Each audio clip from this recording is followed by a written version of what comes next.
¿La pueden ver la presentación ahí? Sí. Sí, sí. Perfecto. Bueno. Bueno, entonces, un poco como les decía, digamos, la estructura sería hablar un poco de costos de transporte automotor de cargas, luego de transporte público de pasajeros o colectivos, y en última instancia, reflexionar un poco sobre la introducción de estas nuevas tecnologías de movilidad. Uno, cuando habla de sustentabilidad, es como, bueno, ya sabemos, es como algo muy amplio, que abarca muchas cosas. En este caso, nos vamos a centrar más que nada en lo que sería introducción de movilidad eléctrica, ¿no? Bueno, un poco a modo de introducción con el tema de los cálculos de costos, el C3T, que es el Centro Tecnológico de Transporte, Tránsito y Seguridad Vial, que está, digamos, dentro de la Facultad Regional de Avellaneda, desde hace más de 10 años viene trabajando con distintas entidades empresarias en lo que es cálculo y homologación de índices de costo de transporte automotor de cargas. Entonces, bueno, entre las que trabajamos en algún momento y las que seguimos trabajando está CEDOL, que es la Cámara de Operadores Logísticos, APROCAM, que son los propietarios de Camiones de Mendoza, CATAC, que es la Confederación Argentina de Transporte Automotor de Cargas, que es una cámara de cámaras, digamos, que ahí trabajamos en más variedad de índice de costos, CATAM, que son materiales peligrosos, PAETAC, que son camiones que transportan contenido del puerto, y CEDAV, que es transporte y distribución de bebidas. ¿A qué viene todo este detalle? Bueno, que como vamos a ver ahora muy rápidamente, cada tipo de operación de transporte tiene sus particularidades, entonces no es lo mismo, digamos, un costo general que las implicancias puntuales que puede llegar a tener una actividad que requiere un equipo específico, que puede tener un costo específico, características específicas, etc. O sea, y no solo el equipo, sino el uso que se hace de ese equipo. Como para dar un marco, lo que es transporte automotor de cargas no tiene ningún tipo de regulación. Esto es en contraste a lo que vamos a ver después de los colectivos. Entonces, como no hay precios sostén, no hay precios regulados, solamente hay precio de referencia para algunas cosas, como graneles agropecuarios, justamente a estas entidades les interesa tener un índice de costos con la participación digamos, del C3T de la facultad, sería como un tercero de confianza no interesado, que valide que ese índice de costos se está calculando respetando una metodología previamente establecida. Entonces, estas entidades justamente con estos índices específicos después buscan actualizar los contratos que tienen con sus clientes, ¿no? Y obviamente, cuanto más inflación hay, más interés hay de todas las entidades en llevar adelante estas estimaciones de costos, pues es un servicio para los asociados. Entonces, esquemáticamente hay un montón de rubros de costos, están los fijos, bueno, salario, amortización, seguro de instalaciones, patentes, etc. Y los variables que van a depender de la cantidad de kilómetros, digamos, que se hagan, de los servicios que se presten, de cómo sean esos servicios, como puede ser, bueno, horas extras, seguro de combustible, neumáticos, hay rubros de costo, digamos, de la mano de obra que se disparan adicionales según la distancia que se recorra. Bueno, todas cuestiones que hay que tener en cuenta para hacer cada cálculo. Pero bueno, para ilustrar, digamos, cómo son estas diferencias, siempre lo que tomamos es la diferencia entre un servicio de larga distancia rutero y una distribución urbana. Que más que ver todos los componentes uno por uno, lo interesante es quedarse con la mano de obra y con el combustible. Entonces, la primera fila, que es combustibles y lubricantes, en distribución urbana tiene una incidencia muy baja, que es el 11%, y en larga distancia un 40%. Y del lado opuesto, la mano de obra en distribución urbana tiene incidencia del 53% y en la larga distancia del 26% solamente. ¿Esto por qué? Bueno, porque en distribución urbana son vehículos que están comparativamente mucho tiempo detenidos, recorren menos distancia, pero en comparación a los kilómetros, las horas de mano de obra son muy superiores. Entonces, estas diferencias hacen que a veces cuando se dice, bueno, se hace un índice genérico de transporte automotor, como por ejemplo el de FADEAC, que es otra entidad empresaria, que es como el más conocido, es un genérico, es transporte automotor de carga. Y como todo genérico es el promedio de muchas cosas, entonces, nada, es como que es como algo que es indicativo, pero que a actividades específicas no le va a quedar tan precisamente, digamos, como reflejo de sus costos. Para poner otro ejemplo, bueno, lo que sería logística digamos, urbana que decíamos, usa, bueno, vehículos más chicos, los camiones de puerto usan semirremolques, y recorren más o menos 3.000 kilómetros, como decíamos, distancias relativamente cortas. Servicio de carga general, generalmente se estima 17.000 kilómetros por año como un parámetro, y lo que es cargas especiales, que es un orden de magnitud parecido, la diferencia que tiene es que son como estos equipos que se ven en la foto, que no sirven para llevar cualquier carga. Entonces esto también repercute sobre el coeficiente de ocupación, que es el 50% quiere decir que va cargado y vuelve vacío. Todo lo que es por arriba de eso quiere decir que vuelve con alguna carga parcial, total, digamos, o en algunos viajes sí, en otros no. Entonces, lo que es logística urbana, hay una pequeña cantidad de carga que vuelve, puede ser, por ejemplo, imagínense, no sé, una combi que hace distribución en kioscos y por ahí vuelve con alguna devolución, o hubo un error en un pedido, vuelve con alguna caja, bueno, hay alguna carga de regreso. Servicio rutero de carga general suele tener algo de carga de regreso, porque básicamente puede llevar cualquier carga, entonces por ahí viaja, no sé, con heladeras y vuelve con fardo de alfalfa, no sé, por decir algo. O sea, muchas veces incluso el transportista se queda en el lugar de destino por ahí un tiempo hasta que consigue una carga, es como más flexible. Y en cambio, los equipos especiales, como puede ser un sistema de combustible o un mosquito, siempre van a volver vacíos, porque no, digamos, por la característica de la operatoria, no contemplan, digamos, volver con alguna carga.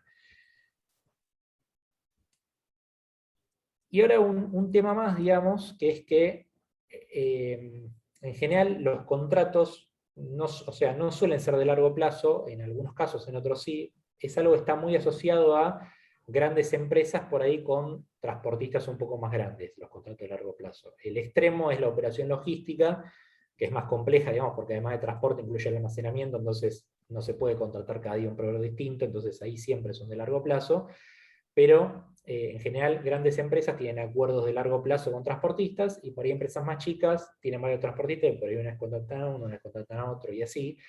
Y esto es importante porque si nosotros acá ya empezamos a pensar en la introducción de nuevos vehículos, que son más costosos, como vamos a ver, bueno, cualquier inversión adicional que sea requerida no siempre está al alcance del transportista hacerlo, por una cuestión económica, y porque, bueno, sabemos que el financiamiento no es algo que se consigue fácilmente.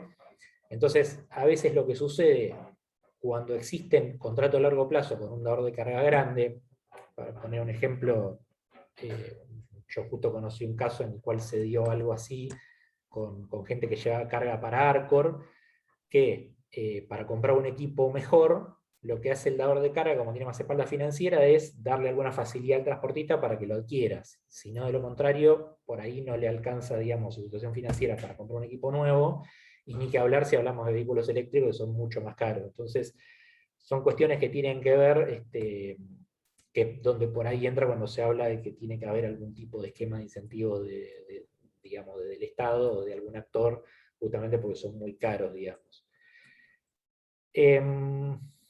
Y esto, ya que hablamos de la operación logística, les quería mostrar esto nada más también para que vean el impacto del transporte. Esto es una estructura de costos típica de una operación logística, pero esto también va cambiando en el tiempo.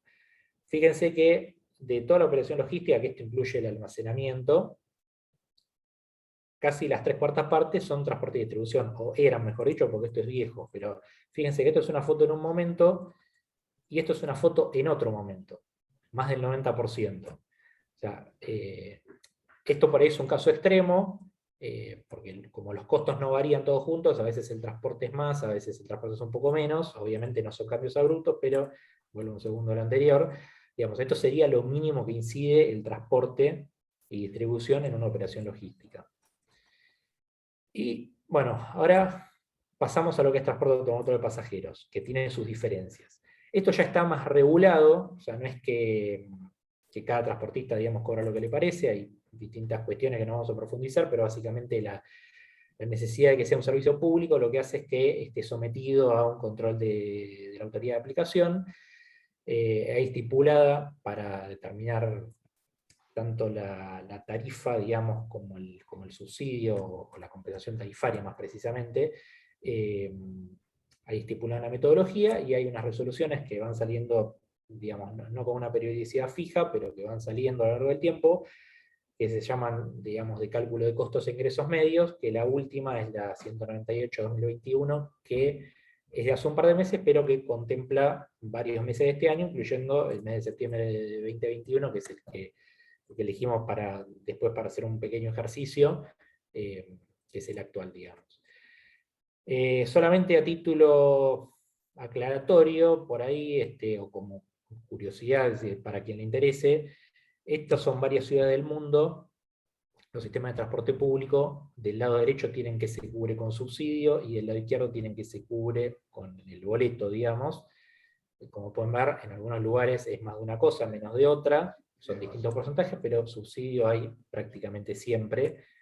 O sea que esto, porque a veces hay algún esquema que pretende una resolución económica que no requiera subsidio, pero digamos, la sostenibilidad del transporte público, que a su vez el transporte público es requisito para que se sostenga el aparato productivo, en una ciudad grande, moderna, digamos, y no es un tema de Argentina, en cualquier lugar del mundo, como pueden ver acá, requiere algún tipo de subsidio.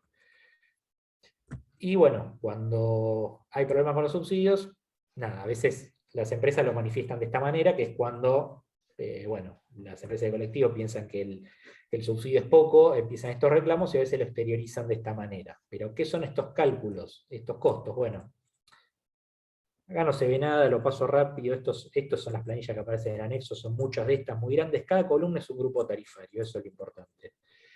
Cada grupo tarifario es un agrupamiento de líneas que son parecidas entre sí, o sea, no se calcula el costo línea por línea, sino para grupos, para bolsas de líneas. Estos grupos tarifarios, que son un montón, hace 10 años y menos de 10 años eran solamente 3. Entonces, sacando un grupo que es muy particular, que es el Suburbano 2, que siempre fueron pocas líneas, los otros dos, para hacerlo en términos, digamos, coloquiales, eran una bolsa de gatos, porque se calculaba un costo para muchas líneas que eran muy distintas. Entonces, de alguna manera es como el promedio, decir, bueno, a ver, calculamos, tenemos 40 grados de temperatura y 0 grados de temperatura, y bueno, el promedio es 20. Y bueno, si se ponen ropa para 20 grados, el de 40 va a tener calor y el de 0 grados va a tener frío. Pasaba un poco eso. Entonces el sistema se fue depurando hasta llegar a esta cantidad de grupos tarifarios. Nosotros tomamos uno solo, que es el DF1, como ejemplo, arbitrariamente podríamos tomar cualquiera, que es parte de las líneas, digamos, que tienen recorridos más cortos, casi todas dentro de la Ciudad Autónoma de Buenos Aires, pero son de jurisdicción nacional. Entonces, el costo por kilómetro en pesos, es el que pueden ver acá. El más importante salario del personal son los 23,54 pesos por kilómetro. Bueno, combustible 33,13, que este combustible hay que tener en cuenta que es un gasoil que se paga más barato de lo que uno paga el gasoil si va a cargar una estación de servicio. Pero bueno, como pueden ver son un montón de rubros. Entonces, lo que hicimos fue decir, bueno, tomando como inspiración por ahí este colectivo que está en la ciudad de Mendoza, o algunos ejemplos que hay, o lo que está pasando en otros países de Latinoamérica, que ya están incorporando muchos colectivos eléctricos, es pensar, bueno, a ver, hagamos un ejercicio muy simple con esta herramienta de costos, a ver, bueno, ¿a dónde se iría si meto un colectivo eléctrico? Y después, bueno, vemos todas las cuestiones que están alrededor de eso, a ver si, bueno, porque no es tan fácil, no es que voy a un supermercado y en lugar de agarrar un producto de una góndola, agarro el de la góndola al lado. Pero primero hacemos el ejercicio para ver algún número y después vemos cómo sigue. Entonces hacemos un análisis muy simplificado con este grupo de F1, dividimos los rubros de costos entre los que se verían afectados directamente y los que no. En realidad lo que no es relativo porque de alguna manera digamos, es como tirás el dominó y se caen todos. Cuando cambia la tecnología, cambia la operación, cambian un montón de cosas, todo se va a terminar viendo afectado, pero, digamos, para este análisis nos quedamos con los principales, los que tienen que ver directamente con el vehículo. Y asumimos para el colectivo eléctrico un valor de $300.000. Puede haber alguno más caro, y puede ser que dentro de un rato me digan que en realidad es más barato, porque como vamos a ver ahora, los costos de los colectivos y de los vehículos eléctricos en general vienen bajando fuertemente en los últimos años, así que esto, digamos, puede cambiar. Lo que sí es importante como referencia es que un colectivo común sale la tercera parte de esto, o menos. A veces en otros países, cuando se hace el análisis, la diferencia no es tan grande, pero acá en Argentina, y pasa algo muy parecido en Brasil, por ejemplo, donde los colectivos se producen localmente, como digamos, todo lo que es industria, como todo lo que es industria, digamos, automotriz, tiene un componente relevante de partes extranjeras, pero eh, también hay una parte importante que está en pesos el costo, entonces los valores no son los mismos que lo de un colectivo que diésel que circula en Alemania, digamos. En cambio, el colectivo eléctrico hoy por hoy es importado. Entonces ahí hay una diferencia de costo importante. Entonces, bueno, dividimos estos rubros de costos entre los que están afectados directamente y los que no. Entonces, bueno, pusimos combustible y todos los que tienen que ver con material rodante, depreciación, reparación y mantenimiento, y costo de capital, la parte que es relacionada con vehículos. Y los que no estarían afectados, digamos, directamente en un primer momento, bueno, salida personal, seguro del vehículo, seguro personal, neumáticos, etc. Los que puse con asterisco son los que, en un análisis más completo, digamos, empiezan a aparecer las diferencias. Por ejemplo, salida de personal no va a cambiar o sea, no va a cambiar, digamos, por ahí la escala salarial y no va a cambiar la cantidad de choferes, pero de repente los vehículos eléctricos se rompen menos, entonces por ahí hace falta menos personal de taller, pero ese personal va a tener que estar más calificado. Entonces, es como que ese y muchas otras cuestiones van a cambiar, pero no es tan automático como decir, bueno, mira, este vehículo que valía 100, ahora vale 300. Entonces, en el esquema actual, para este grupo tarifario, los rubros que a priori en el análisis simple quedarían igual son el 63% del costo por kilómetro y el 37% serían los afectados. Cuando metemos el colectivo eléctrico, sube hasta o sea, 48 y 52. O sea, queda casi mitad y mitad. Ahora, lo más interesante de esto en realidad es ver, bueno, qué pasa con el costo. Bueno, sube un 21%. Los no afectados los dejamos como estaban y los afectados suben un 56%. Esto es algo súper simple. Y ahora van a ver, lo más elemental que hicimos... Ah, bueno, espera, antes que esto, que me olvido. Esto pongamos el número de la masa de subsidios. Entonces, este aumento del 21% serían para este grupo tarifario solamente 178 millones de pesos extra de subsidio, y si fuera para todo el sistema, haciendo la simplificación de que aumente igual para todo el sistema, que como hablamos, digamos, el cálculo tiene un montón de coeficientes distintos, pero simplificándolo serían 3.745 millones adicionales para todo el sistema. Tengamos en cuenta que, bueno, todo el sistema, digamos, mensualmente son 18.000 millones de pesos más o menos de subsidio. Ahora bien, se nos queman los papeles del todo ahora. ¿Por qué? Porque hasta ahora hicimos el ejercicio simple con la calculadora, ahora vamos a ver, bueno, qué es lo que tenemos que ver en serio si se avanza con los vehículos eléctricos. Primero, lo más fácil y burdo, que en el estudio que hicimos el costo de energía lo pusimos en cero. ¿Pero por qué? Sacamos el gasoil. ¿Y a cuánto ponemos la energía eléctrica? Bueno, eso ya depende de un montón de cuestiones que la vamos a ver en la diapositiva que sigue. Pero también relacionado con la energía eléctrica está el costo de los cargadores. O sea, muchas veces cuando compran los primeros colectivos eléctricos viene un paquete con los cargadores. ¿Cuánto salen? Bueno, como mínimo, estamos hablando de $50.000 cada cargador. Está bien, no es un cargador por colectivo. Hay cargadores más caros, o sea, hay distintas tecnologías. En general, o sea, los comunes, digamos, son los que se enchufan, pero ahora, sobre todo para colectivos, hay unos cargadores que tienen como un pantógrafo invertido que baja del cargador y toca el techo del colectivo y se cargan así. Como comparación, hoy en Argentina, si yo tengo un auto eléctrico y quiero poner un cargador en la cochera de mi casa, me sale más o menos $1.000.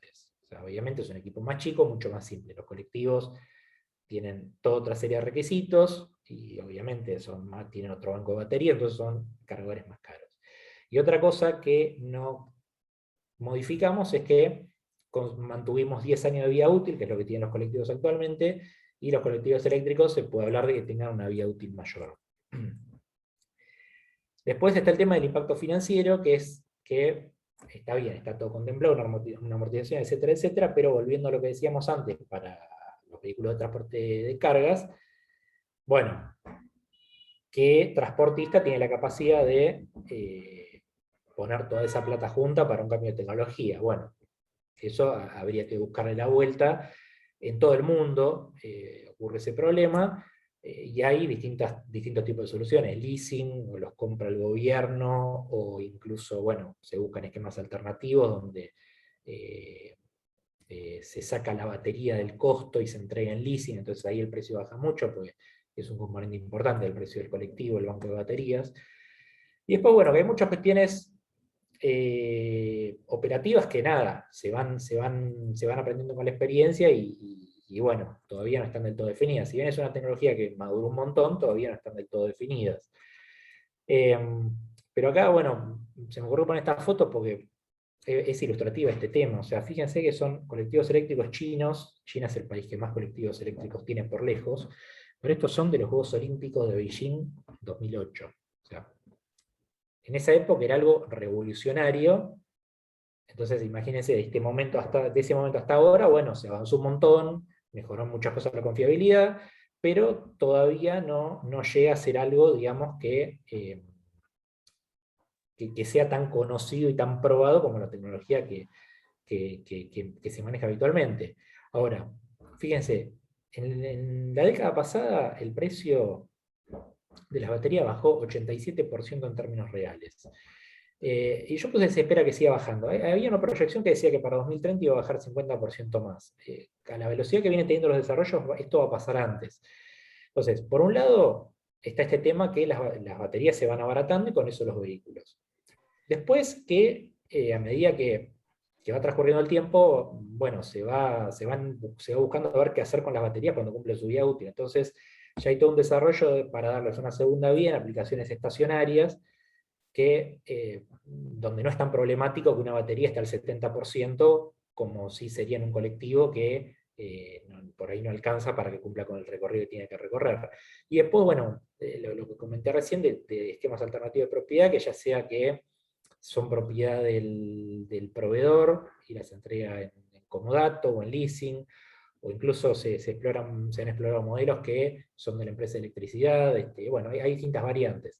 Incluso más allá del tema de la propiedad, también hay distintas variantes desde el punto de vista de la garantía y la confiabilidad, porque, de nuevo, el transportista está acostumbrado al motor diésel, no conoce esta tecnología, tiene un riesgo nuevo, entonces a veces para morigerar ese riesgo, por ejemplo, hay esquemas donde la batería tiene una garantía, que es, digamos, que si un colectivo por un problema relacionado con la batería un día no pudo salir a prestar el servicio, bueno, como parte de la garantía, el lucro cesante de ese día lo tiene que cubrir el proveedor. O sea, distintos esquemas que se buscan hasta, digamos, para fomentar y facilitar la difusión de esta nueva tecnología.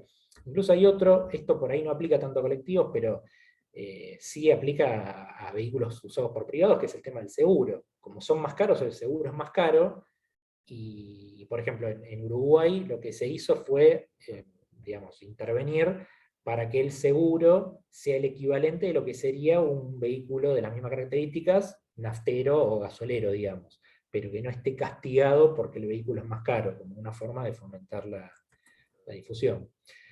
Y bueno, para cerrar un poco lo que yo había comentado eh, del tema de la electricidad, qué hacemos con la electricidad, digamos.